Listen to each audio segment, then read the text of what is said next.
All right, where we're going to start the show today is Auckland Transport have come under heavy criticism from CBD residents and businesses following the decision to introduce new 24-hour parking charges in the central city from the 1st of July. Drivers will now be charged anywhere between $2 to $3 an hour to park overnight, where previously it had been free in many parts of the city. Also on Sundays and outside the hours of 8 a.m. to 6 p.m, as well as on public holidays. Now, AT says the new charges are a commercial approach to find savings that have been implemented by Auckland Council. I saw a figure of something like they need to find $75 million. But there's also concern for hospitality workers who could be hit hardest, as that's when they're working in the peak of the nightlife hours and over weekends. Hospitality New Zealand's Chief Executive Steve Armitage said they had significant concerns for workers from restaurants, bars, nightclubs who rely on cheap and safe inner-city parking options while they work. And Steve Armitage joins me now. Steve, good afternoon. Good afternoon. Thanks for having me on.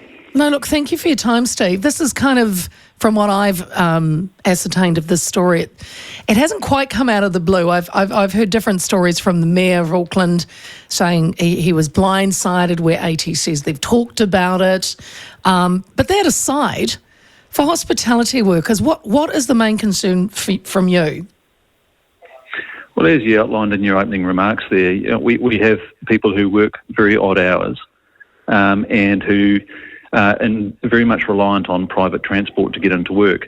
The reality is public transport options aren't available when people are coming off shift in the late hours. So, they're heavily reliant, as I say, on that private transport. They also tend to work in roles which don't necessarily, pay the highest amounts. So they are heavily reliant on cheap parking, and you can't get cheaper than free. So the competition for those spaces is very, very tight. So introducing a charge like this, which would potentially see people paying, upwards of $20 a night for parking, becomes a real issue. And as a result, I think we've got some real concerns about whether staff who are currently working in roles in the central city will be able to continue, because it's quite a meaningful impact. Steve, I was thinking about it before. Auckland City CBD has really had a hard time of it. There's been years and years of infrastructure being built and roads being shut, and then, of course, a lot of places have lost their parking because of cycleways. And now there's this. It's almost like there's that hate for cars. We're trying to kill the centre of the biggest city in New Zealand.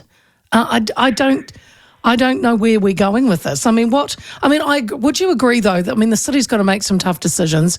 We are working through economic recovery, but is this the right way to go about it? I completely agree with your sentiments there. The city has gone through a lot of challenges and continues to, with the impacts of City Rail Link, the bridge and the viaduct harbour there, which is out of commission for a period of time, that being another hindrance to business. So, the irony here is we've actually been working with other parts of council on a strategy to support the nighttime economy. And it's purposefully designed to try to incentivise people to come into the city. How do we promote it? How do we put activations on? How do we make it a safer place where people feel comfortable coming in again? And that piece of work, is picking up some momentum.